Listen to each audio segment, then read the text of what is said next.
Padahal mereka itu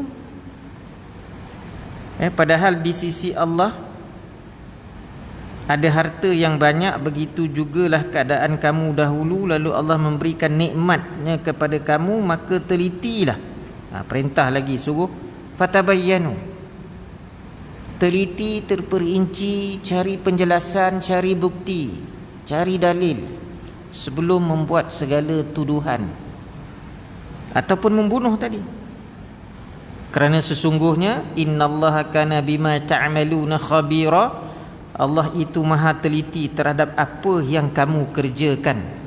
Pada siri yang lepas, minggu lepas, ayat ini telah saya jelaskan asbabun nuzul, kerana almarhum Dr. Abbas Zuhaili mengambil riwayat dalam Sahih Bukhari, begitu juga dengan Imam At-Tirmizi, Imam Hakim, malah perawi-perawi imam-imam hadis yang lain yang mengambil riwayat Ibnu Abbas tentang peristiwa-peristiwa yang berlaku pada zaman baginda, iaitu para sahabat apabila musuh itu mengucapkan salam, assalamualaikum, ataupun mengucapkan kalimah syahadah la ilaha illallah Muhammadar Rasulullah, maka terus dibuat kesimpulan musuh ini takut kepada kita, lalu tetap dibunuh. Itu punca ayat ni turun.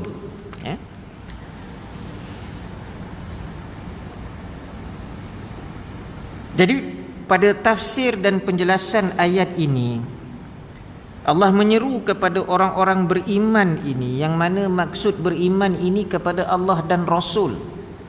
Lalu bila Allah turunkan ayat ini dengan seruan wahai orang-orang yang beriman, dan Nabi terima ayat ini, maka Nabi sampaikan kepada orang beriman, dan pada masa itu dalam kalangan para sahabat,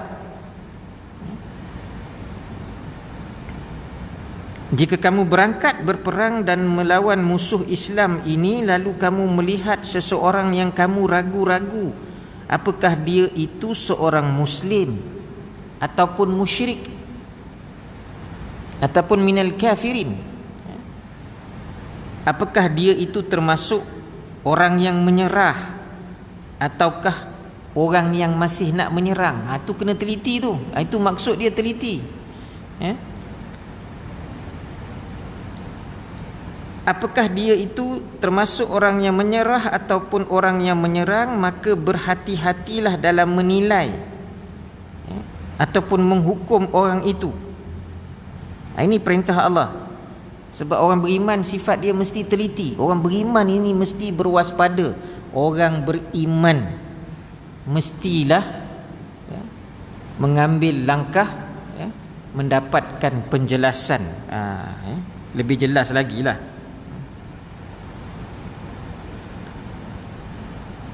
Sebab itu bila meneliti ini, fatabayyanu itu tadi, keadaan orang itu yang sebenar-sebenarnya bagaimana. Apatah lagi kalau dia dah beriman tapi orang tak tahu. Sebab masa di awal-awal Islam, kebanyakan yang berada di Mekah itu terpaksa menyembunyikan keimanan, tidak menunjukkan terang-terang dia dah Islam. Ada, sebab masih lagi dalam keadaan menjaga nyawa dan keselamatan. Ketika itu dibenarkan, diizinkan. Sebab itulah ramai para sahabat diperintahkan supaya berhijrah ke Madinah, dan orang Madinah mengisytiharkan akan melindungi Nabi. Sebab itu peperangan berlaku pada peringkat awal Badar, Uhud, itu perangnya orang Islam bergerak dari Madinah, keluar dari Madinah, bertembung dengan orang musyrik yang keluar dari Mekah. Dalam keadaan ada orang Islam di Mekah tu, tapi ada yang sembunyi-sembunyi. Ada yang tak nak perang, tapi oleh kerana masih kekal musyrik, dia terpaksa tunjuk dia join. Seperti mana Abbas, bapa saudara Nabi, pada peringkat awal Islam dia belum lagi, dia bapa saudara Nabi. Abbas ni dah kemudian baru masuk Islam, dah melalui perang Badar, perang Uhud, yang dia sendiri tak nak perang tu, tapi oleh kerana dia masih lagi musyrik, dia kena ikut pembesar-pembesar. Sebab itu bila Abbas ditangkap, Nabi kata jangan bunuh bapa saudara dia, sebab dia memang mengaku dia tak nak perang.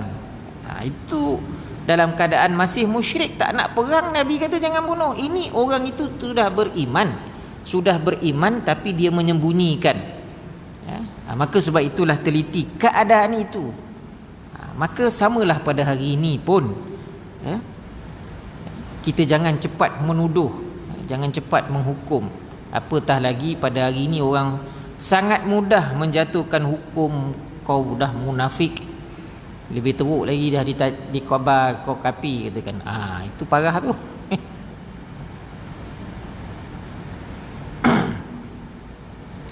Sebab itu janganlah kamu tergesa-gesa membunuhnya, walaupun dia mengucap salam, walaupun dia menyatakan syahadah tauhid, la ilaha illallah, syahadah rasul, iaitu Muhammad Rasulullah. Kamu tidak boleh mengatakan kepada orang yang telah menyerah, orang yang tidak menyerang kamu, dan orang yang menampakkan dirinya muslim, kamu kata dia kamu bukanlah seorang mukmin. Itu tidak dibenarkan, dilarang. Sesungguhnya kamu semua diperintahkan untuk menilai zahir umum orang itu saja, adapun apa yang ada dalam hatinya adalah hak mutlak Allah Subhanahu wa taala.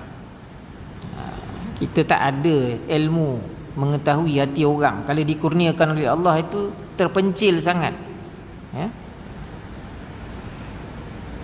Bagaimana mungkin kamu membunuh, kata Dr. Abbas Zuhaili tafsirnya ini, bagaimana mungkin kamu membunuh seseorang yang telah mengaku beriman? Kamu menganggap keimanannya hanya kepura-puraan saja, seolah-olah orang tu berpura-pura hanya untuk mendapatkan apa? Kamu pula yang berpura-pura nakkan harta benda dunia dan ghanimah yang tidak kekal. Harta tidak kekal, tapi yang itu kita rebut-rebutkan.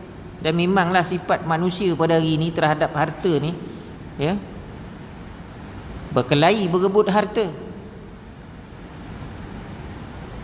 Sebab itu harta umat Islam dalam negara kita ni yang tidak dituntut sebagai harta faraid yang terkumpul ini jumlahnya puluhan bilion. Saya panggil konsultan yang memberi ceramah dan menguruskan harta pusaka, sebab mengurus harta pusaka ni ramai generasi ni dia tak ambil borek, dia tak tahu. Pembahagian-pembahagian pun lagi dia tak tahu. Bila meninggal ahli waris seramai 12 orang itu, atuk, nenek, ibu, ayah, anak, cucu, adik-beradik, ini ahli waris. Dia ada 12 orang yang layak dapat harta pusaka. Dia ada pecahan dia, ada yang 1 bahagian 1/2, 2/3, 1/6, 1/8. Bila masa pecahan-pecahan ini diagihkan, ada keadaan-keadaan dia. Jadi, dan harta pusaka tu pula boleh faraid berapa banyak? 1/3. Kemudian harta nak diwasiatkan pun 1/3. Bukan boleh semua, kecualilah apabila ada keadaan-keadaan tertentu, seperti pandangan mazhab Hanafi. Kalau dia seorang tunggal aja, dia tak ada siapa-siapa dalam dunia ni, meninggal saja, yang ada harta tu mungkin ayah dia ke mak dia ke, tapi dia anak tunggal seorang, tak kahwin-kahwin lagi, anak tak ada, cucu tak ada, apa semua tak ada, dia mewarisi semua dia punya. Itu lain keadaannya, dah dia tunggal, kan? Begitu juga bila nak wasiat, tiba-tiba ada pula ahli waris tu dapat pula lagi wasiat. Dia dah dapat faraid, bahagian dia dah ada, tapi si mati tu dia tetap juga wasiatkan dia dapat sedikit jumlah harta yang dia tinggalkan itu. Maka kena tengok keadaan ahli waris yang lain. Kalau ahli waris lain tiba-tiba tak apa, kita setuju, Manalah tahu kan si ayah meninggal, anak bongsu, anak nombor 7. Dia kan anak bongsu tadi, paling muda.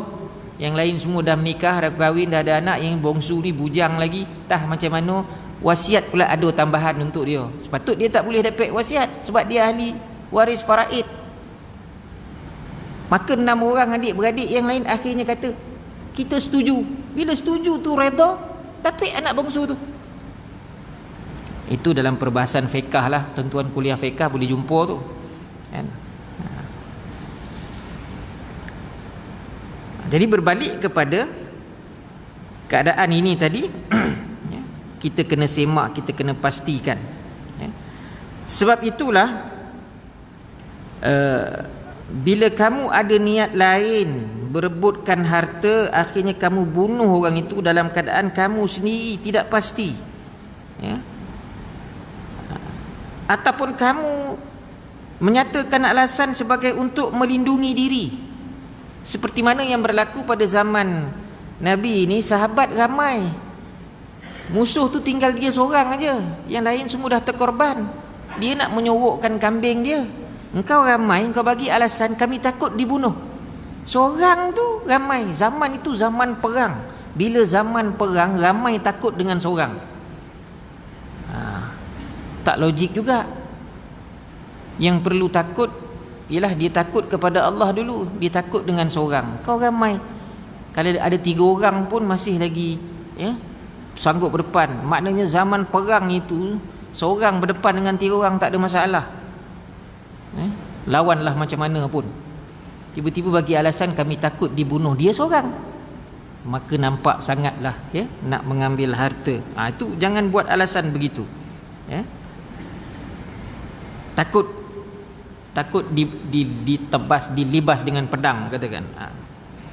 Apakah kamu lupa, kata Dr. Robaz Zuhaili, bila masa kamu dulu dalam keadaan serupa macam itu? Kembali balik kepada orang beriman tu dulu, sebelum kamu beriman. Sebab di zaman awal Islam, masing-masing bermula dengan apa? Musyrik. Tak ada lahir-lahir Islam dah masa itu.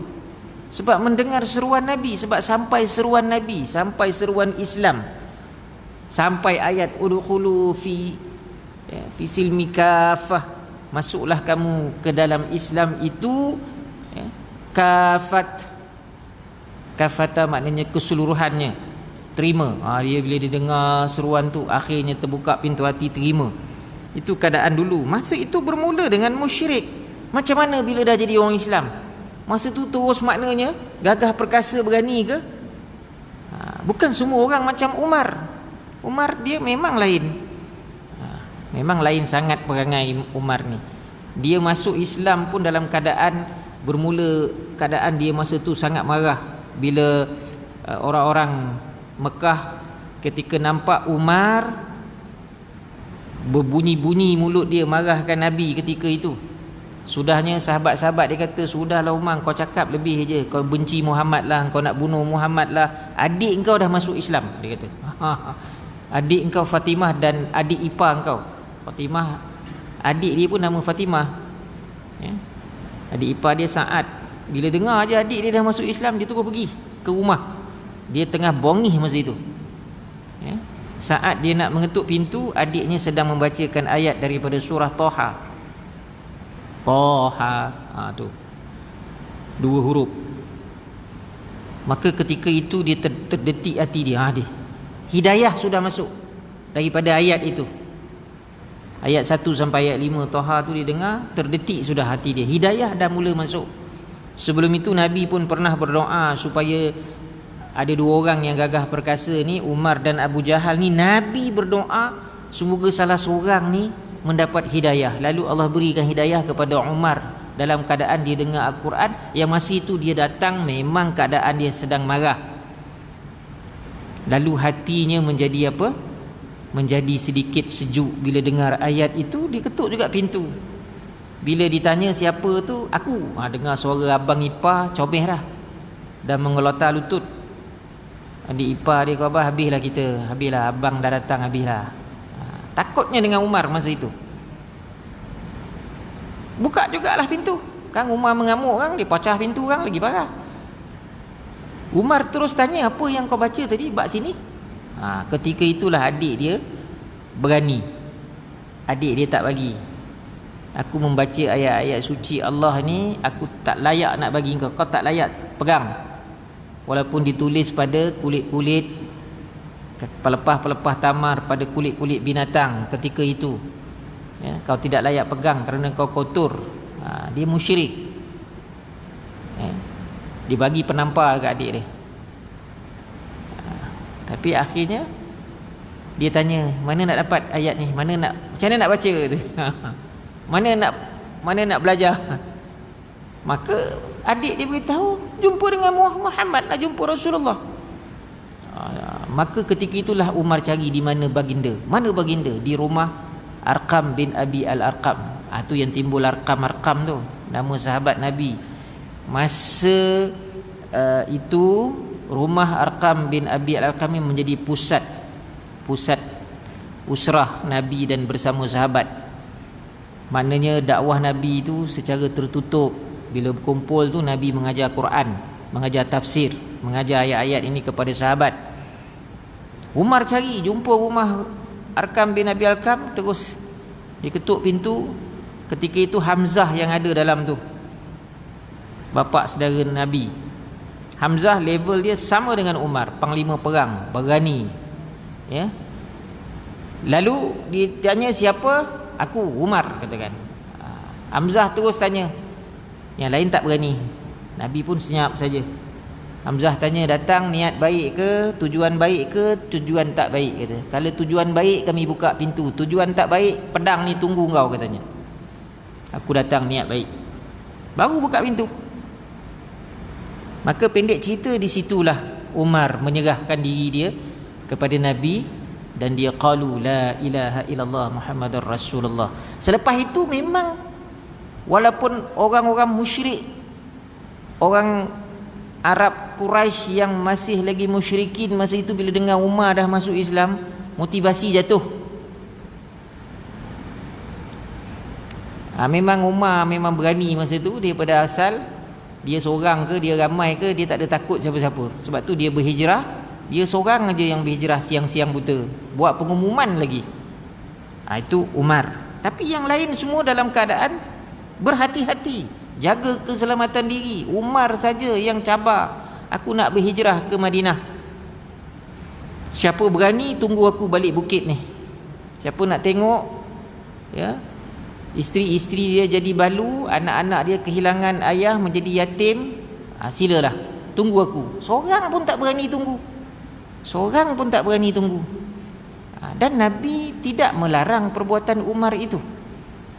Dalam keadaan-keadaan tertentu perlu ada seorang dua yang begini dalam dakwah, ya. Tapi yang lain rata-rata lebih mengambil kira soal keselamatan. Sebab tak ada keberanian setinggi Sayyidina Umar, tapi mereka tetap juga berani. Sebab itu banyak merahsiakan. Bila di Mekah tu ada yang merahsiakan keislaman. Sebab itu kena selidik siasat, ya. Sebab itu Allah mengingatkan, ya, tentang keadaan sebelumnya bila beriman secara sembunyi-sembunyi, secara tak nampak ini, ya. Sedangkan dia aja yang beriman, sedangkan kaum dia yang lain masih ramai lagi kufur kepada Allah Subhanahu wa taala. Sebab itu Allah mengingatkan, ya, ingat tak ketika kamu ini, terutamanya muhajirin, orang-orang Mekah yang berhijrah, jumlahnya dahlah sedikit lagi ditindas pula. Tu yang mereka berhijrah kerana apa? Menyelamatkan iman. Bila Allah anugerahkan rasa aman dan tenteram dengan keimanan itu, ditambah pula dengan bilangan orang Islam yang semakin ramai, ya, maka Allah datangkan akhirnya sifat keberanian. Bila dah berani itu menyatakan keimanan, maka semakin kukuhlah, ya, orang Islam, ya. Dan ditambah pula mereka ini, ya, banyak bertaubat. Bila kita banyak beristighfar kepada Allah, maka banyaklah anugerah Allah bagi, rezeki masuk. Kita ni, rahmat pertolongan Allah ini datang daripada ketaatan kita. Contohnya, berbakti kepada ibu bapa. Imam Bukhari dia kumpul hadis-hadis dalam kitab sahih dia. Tak cukup dengan itu, dia tulis lagi dalam kitab dia hadis-hadis yang berkaitan dengan adab. Ada kitab dia bernama Adabul Mufrad, kitab yang menyatakan hadis-hadis tentang adab kelakuan manusia, di antaranya adab terhadap ibu bapa. Adab terhadap ibu bapa ni, apabila seorang anak ni dia menunaikan kebaktian dia kepada ibu bapa, ya, kebaktian dia, buat baik, cakap baik, berbakti, jaga, semua tu dia buat walaupun dalam keadaan dia sibuk, ibu bapanya dah tua, dia tetap berbakti. Allah izinkan umurnya dipanjangkan, panjang umur sebab berbakti kat orang tua. Ini bila tengok orang tua tu dah tak terdaya, saya pun dah malih nak jaga, pi hantar rumah orang tua, katakan. Macam tu je hukum dia, katakan. Bila orang tua tu mengadu sikit, mak ni dah tua, abah, ayah ni dah tua, apa nak mengadu-ngadu lagi, minta-minta lagi, nak berapa duit ni ayah? Nak repair gaban ayam pun minta duit kat saya. Tak payah bergaban dah ayam kat kampung tu. Ada ayat dia macam tu. Kocik hati orang tua. Kita jangan sangka bahawa habis macam tu. Kalau Allah kata, aku tarik rahmat apa, umur panjangmu, aku pendekkan umur kamu. Kena tak tu? Tengok orang tua tu elok sihat, anak pergi dulu. Boleh berlaku. Sebab apa? Kebaktian kepada ibu bapa itu rahmat dia, sampai peringkat Allah beri balasan, dipanjangkan umur. Sebab itu kalau kita menderhaka kepada ibu bapa kita, automatik mendapat balasan neraka.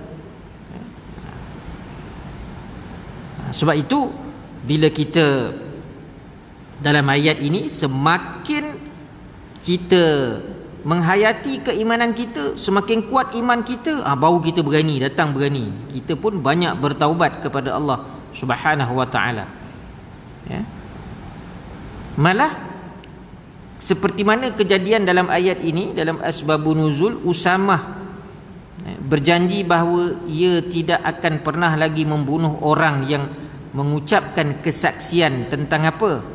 La ilaha illallah. Sebab Usamah tersilap pernah membunuh. Bila turun ayat menegur perbuatan itu, Nabi sendiri yang tegur. Akhirnya selepas itu dia mengisytiharkan, dia berjanji, dia ikrar tidak akan membunuh lagi orang yang mengucapkan la ilaha illallah, walaupun orang tu munafik, kan? Dia tak akan bunuh lagi. Sebab itu dalam ayat kadzalika kuntum min qablu, Zamakhsyari dalam tafsirnya, maknanya Imam Zamakhsyari ni dia ada tafsirnya sendiri. Ayat ini kedudukannya sama seperti mana saat awal-awal kamu ini memeluk Islam dulu. Maknanya Zamakhsyari menyatakan bahawa ayat tentang peristiwa ini, samalah orang mukmin yang membunuh tu macam kamu juga dulu. Macam kamu juga dulu. Ya. Saat keluar daripada mulut kamu ucapan syahadah, jiwa dan harta kamu terlindung. Ya.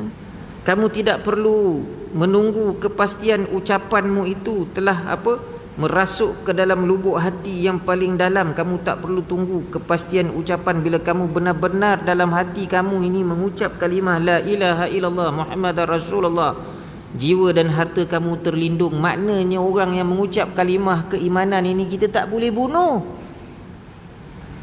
melainkan apabila dia melakukan 3 kesalahan lah tu, dia murtad, lepas tu dia tak nak terima. Bila dah murtad, diberi peluang untuk dia bertaubat kembali kepada Islam, tak hendak juga. Sampai dah 3 kali bagi peluang, maka dia boleh dibicarakan untuk sampai ke peringkat hukum mati, dibunuh. Itu baru layak orang beriman ini. Dia dah kufur balik, murtad. Ataupun orang yang membunuh, ataupun orang yang dah kahwin tapi dia berzina, yang ini boleh bunuh walaupun dia beriman.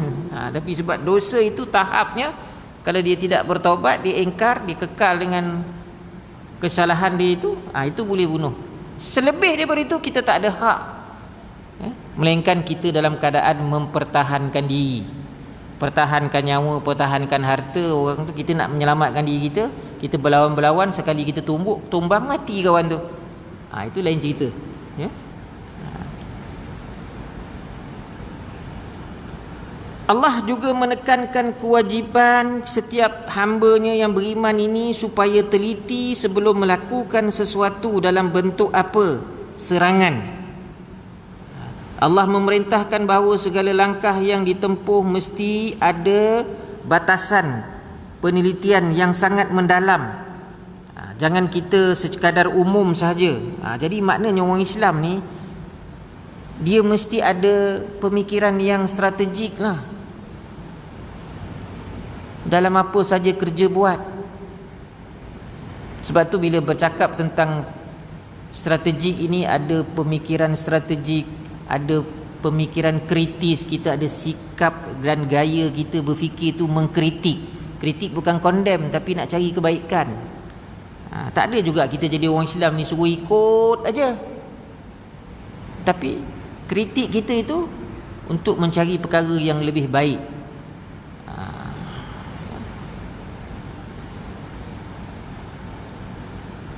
Kemudian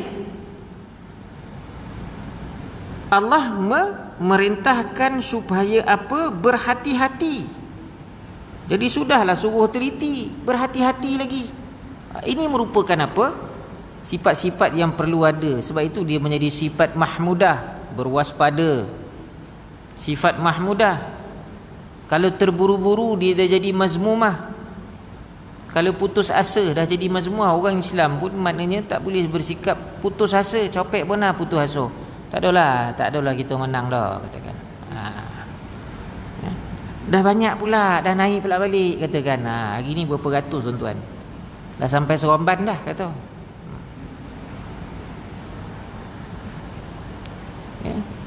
Maknanya macam mana nak buat kan? Orang sebelah sini ramai pelapis sana kan, baru habis pilihan raya, yang poi berkempen, yang poi bertugas, yang apa semua, balik pula tu ambil ringan, sekali ambil balik positif. Dah merebak. Hari tu kita tak apa, Qadah jauh lagi. Itu Qadah yang kono, biarlah. Kita pun janganlah mengajuk-ngajuk kat orang Kedah, dia kena tu ujian untuk dia orang. Kita doalah semoga dia selamat. Dia nampak gayanya ada tempat-tempat dah mula dibuka. Ni dah sampai Seremban pula dah. Sebab itu kena teliti, kena berhati-hati. Sikap suka menghukum terus bahawa seorang mukmin itu, kita melihat secara zahir sahaja kita sudah menghukum layak dibunuh, mestilah dengan ada bukti-buktinya dulu. Kerana ini menunjukkan ketegasan dalam ajaran Islam, bahawa dah pasti orang tu. Jadi soal keimanan mesti pasti, soal kekufuran pun mesti pasti. Sebab itu Islam pun mengambil perhatian terhadap kekufuran ini, tak ada juga dibiarkan, tapi mestilah pasti benar-benar. Sebab itu apa-apa perkara perlu didatangkan dalilnya. Serupalah kita nak beribadah ini bersumberkan dalil. Kita bukan main ikut-ikut. Saya ingat ketika almarhum Datuk Murtada, mantan mufti, dia mengajar zikir kan, tarikat Ahmadiyah. Orang berzikir dia punya goyang-goyang macam tu, dia ajar cara goyang pun dia ajar. Korang ni bergoyang main pandai-pandai je, goyang macam ni, macam ni, macam ni. Apa yang kau goyang, dia kata. Kebetulan saya ikut dia punya kuliah lah. Dia ada cara rupanya sampai macam itu. Dia memang diijazahkan oleh imam tarikat besar daripada Algeria ke Morocco ke, memang diijazahkan. Masa dia mengaji di Mesir itu, Imam Mekah tu pegang kepala dia.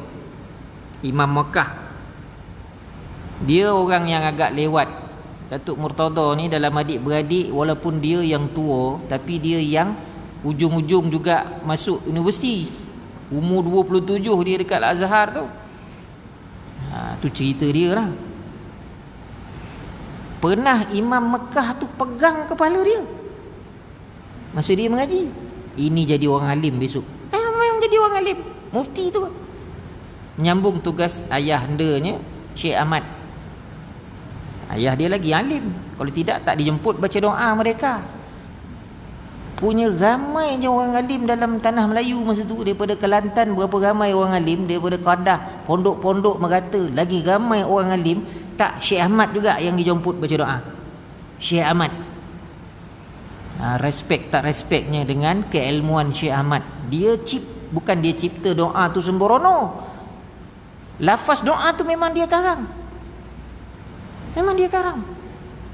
Tengok balik doa tu, dah ada dalam YouTube. Malah ada 3 orang alim tu. Satu lagi Abdullah Fahim. Syekh Abdullah Fahim ni atuk kepada Abdullah Haji Ahmad Badawi, bekas PM. Maknanya nak merdeka tu rujuk dengan dia. Bila tarikh merdeka yang sesuai, dia yang sebut 31 Ogos tu, Syekh Abdullah Fahim. Maknanya ketelitian dia tu sampai begitulah kelebihan Allah bagi. Ni tarikh 31 Ogos. Jangan kata tak ada peranan ulama masa merdeka tu. Allahyarham Datuk Hasan Azhari, tukang azan. Masa tu dia muda, 29 tahun.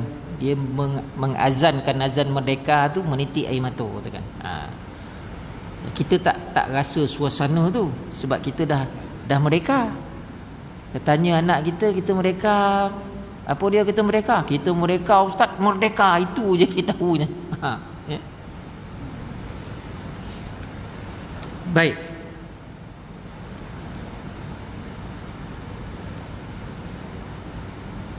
Sebab itu Dr. Abbas Zuhaili menyatakan dalam tafsir ini, pada ayat 94 ini, kita orang beriman ini mesti berpegang kepada prinsip utama ajaran Islam. Apa dia? Prinsip utama dalam Islam ini mencegah dan menghalang pembunuhan dan peperangan. Itu dulu prinsip yang itu dulu. Islam ni bukan sifat dia terus mengganas. Islam ini bukan sifat dia terus nak berperang, terus isytihar kita perang begitu saja.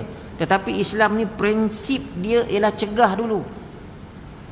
Walaupun istilah amar ma'ruf nahi mungkar itu, amar ma'ruf dulu, buat kebajikan dulu, lepas tu baru datang nahi mungkar. Tapi dari segi al-aulawiyat, keutamaan antara amar ma'ruf dengan nahi mungkar, mana dulu kita nak buat? Bila dah ada kemungkaran, kita kena cegah dulu. Dr. Yusuf Qardawi dalam kitab Fiqh Al-Aulawiyat dia, buat baik, teruslah. Tapi kita tak boleh tinggalkan juga mencegah kemungkaran. Tapi bila tengok mungkar ni dah banyak berlaku, kita kena cegah. Kita kena cegah. Sebab itu prinsip Islam yang utamanya bila menyampaikan Islam, bila melaksanakan tadi, kita nak mencegah. Sebab itu para alim ulama kita, jawatankuasa syarak kita, mufti-mufti kita bermuzakarah, berbincang macam mana nak urus tentang pandemik yang merebak ni. Itu yang kita penjarakan sosial ni. Sampai sekarang belum lagi berubah jarak. Walaupun ada orang-orang alim, sampai bila kita nak berjarak semayang ni? Ada yang cakap dah macam tu, sampai bila kita nak berjarak ni? Sebab prinsip Islam ni mencegah. Kita nak cegah supaya tak berlaku. Kita ambil pengalaman apa yang berlaku kat masjid apa tu, Seri Petaling. Teruk 4 lebay kena balon. Teruk masjid. Masjid tu 4 bulan tutup, langsung tak boleh masuk 4 bulan. Itu Masjid Negeri ni tak ada lah sampai 4 bulan tutup. Akhirnya buka balik kan, walaupun berapa JK je boleh pada peringkat awal tu. Kesan dia, orang pandang buruk dah. Ni Pak Labai berkumpul kat masjid ni, dia membawa kuman katakan. Dah kono macam tu. Atas keadaan-keadaan itu, maka prinsip utama mencegah dulu. Kita nak cegah daripada perkara buruk ini. Memanglah berjemaah bila beramai-ramai itu makruf dia baik. Apakah kita tidak yakin dengan Allah? Katakan ada juga berhujah kita tak yakin ke dengan Allah? Bukan tak yakin, tapi penghayatan kita umat Islam sejauh mana penghayatan kita yang betul-betul kuat, yang memang Allah bagi rahmat pertolongan serta-merta.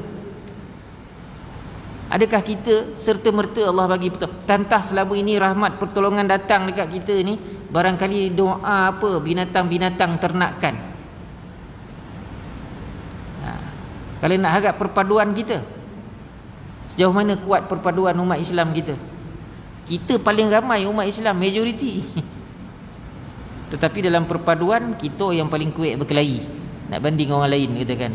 Macam mana Allah nak bagi rahmat pertolongan segera bila kita tidak menghayati wa'tasimu bihablillahi jami'an wa la tafarraqu, berpegang teguhlah kamu dengan tali Allah, jangan kamu berpecah belah. Sebab itu istimbat hukum daripada ayat itu wala tafarraqu, itu perkataan la itu la an-nahyah, larangan. Bila berpecah belah itu dilarang, hukum yang timbul daripada larangan itu ialah haram berpecah belah.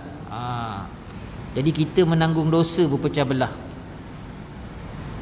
Kemudian perbahasan berpecah belah tu kenapa, ada konsep akidahnya bagaimana, itu dah kemudian diperbincangkan. Sama ada sahih kita berpecah belah ni betul ikut syariatnya ataupun kita salah. Tapi kita pegang dulu apa? Ukhuwah. Sebab itu prinsip Islam, Dr. Rabah Zuhaili kata, cegah, halang dulu pembunuhan ini, halang dulu peperangan ini, hilangkan perkara itu. Sebab itulah Allah ada sifatnya juga maha teliti atas segala perbuatan-perbuatan hamba dia. Allah maha mengetahui keadaan-keadaan yang berlaku, termasuk keadaan yang ada dalam hati hamba dia. Apa niat kamu semua Allah memang tahulah. Kenapa kita tidak ambil perhatian perkara itu? Sampaikan kita cepat mengambil tindakan, bunuh saja. Maka sebab itulah akhirnya timbul perkara lain. Timbullah dendam kesumat yang tak habis-habis. Jadi jangan kamu terlalu bersemangat untuk membunuh. Jangan kita terlalu bersemangat sekadar nak menyalahkan orang. Tetapi kita tidak mengajak kepada kebaikan perpaduan itu. Mencegah daripada berlaku apa sahaja perkara-perkara buruk ni akhirnya membawa kepada pembunuhan. Sebab itu sahabat-sahabat Nabi bila zaman Ali memerintah tu beria-ria minta nak pergi muzakarah dengan pemberontak-pemberontak. Kenapa kamu menentang sahabat Nabi? Dia tak kata kenapa kamu menentang Ali, kenapa kamu menentang sepupu Rasulullah. Antara pemberontak tu mengatakan apabila Ali menggugurkan gelaran Amirul Mukminin kepada khalifah, Umar dia pakai, Osman pun dia pakai, tapi Ali gugurkan Amirul Mukminin. Kerana apa? Itu bukan wajib. Dia tak nak menggelarkan dirinya itu Amirul Mukminin, bukan tak nak beriman itu. Gelaran itu terlalu besar untuk dia walaupun dia khalifah. Janganlah mendewa-dewakan dia. Dia tak nak didewa-dewakan. Maka pengikut dia kata bila dia gugurkan, maka menggugurkan benda yang wajib. Mereka dah menghukumkan Amirul Mukminin memang gelaran untuk khalifah. Itu datang kemudian, Nabi pun tak pakai Amirul Mukminin, Abu Bakar pun tak pakai, Umar yang pakai. Umar juga yang memulakan kalender hijrah. Abu Bakar tak pakai, Umar yang mulakan. Jadi hijrah ini bukanlah satu hijrah itu pada zaman Rasulullah ditetapkan, zaman Umar. Zaman Umar. Masuk isyak tuan-tuan.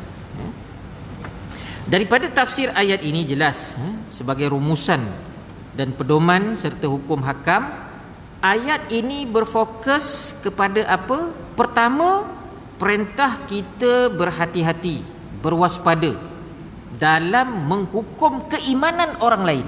Jadi jangan mudah kata orang kafir, jangan mudah kata orang munafik, jangan mudah kata apa, engkau fasik. Walaupun betul dia buat perkara fasik itu, tapi jangan hukum dia terus. Sebab apa? Di akhirnya nanti kematian dia rupa-rupanya diampunkan oleh Allah, dia masih sempat lagi la ilaha illallah, kita dah hukum dia awal-awal. Jadi prinsipnya fokusnya ialah apa? Pertama, berhati-hati, dia jangan terus menghukum. Yang keduanya, dalam membunuh pula, jangan tergesa-gesa menjatuhkan hukuman bunuh ni. Hatta seorang hakim pun dia kena teliti dalam menjatuhkan hukum.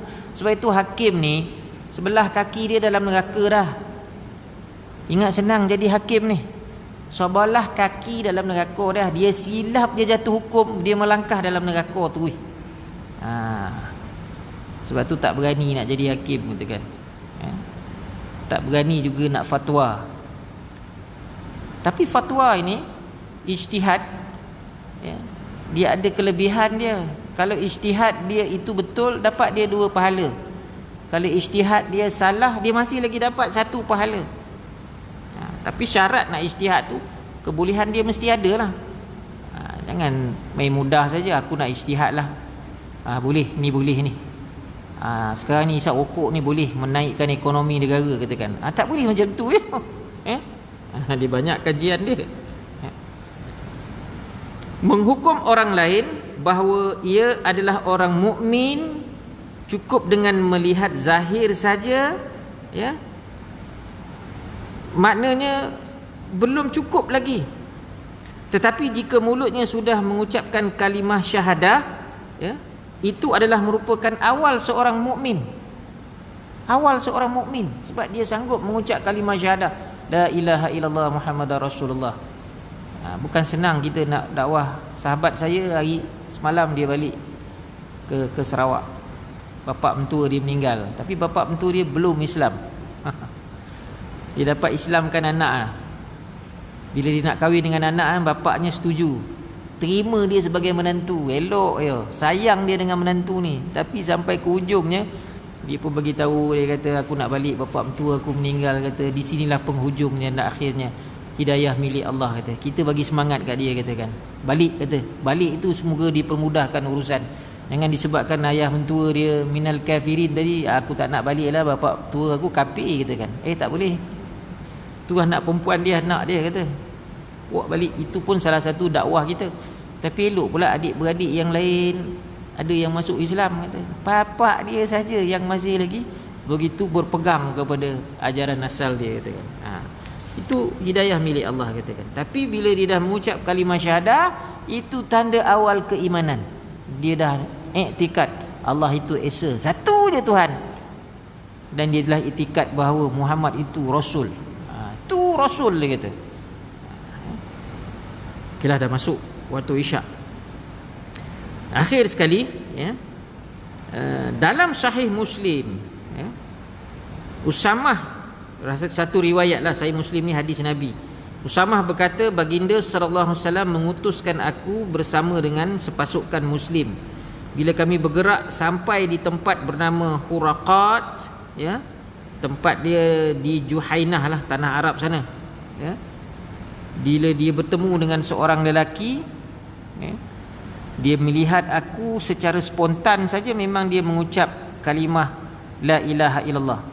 Tapi bila aku dah bunuh dia, kejadian itu selalu berada dalam benak fikiran aku dan juga hati aku. Jadi dia jadi tak tenang. Puncanya sampai kepada Rasulullah selepas dia bunuh tu, selepas saja dia bunuh lelaki tu, dia sendiri tidak tenang. Nampak? Bila kita gopoh dan juga terburu-buru ini, hati jadi tak tenang. Lalu dia pun berjumpa dengan Nabi, ya. Lalu Nabi tanya dengan Usamah, apakah laki-laki itu telah mengucapkan kesaksian la ilaha illallah, kamu tetap membunuhnya? Dia kata, ya Rasulullah, memang dia ucap, tapi aku tebas juga pedang ke lehernya. Apakah kamu sudah menyelami hatinya sehingga kamu mengetahui bahawa hatinya itu sudah benar-benar menyatakan Islam atau betul? Nabi siasat Usamah. Nabi pun tidak gopoh. Apalah kau bangang bonah? Tak. Nabi tak kata begitu kepada Usamah, tapi berlaku soal jawab. Nampak teliti Nabi. Nabi tanya, adakah dia sudah mengucapkan kalimah la ilaha illallah? Tapi kau tebas juga dia. Ya Rasulullah.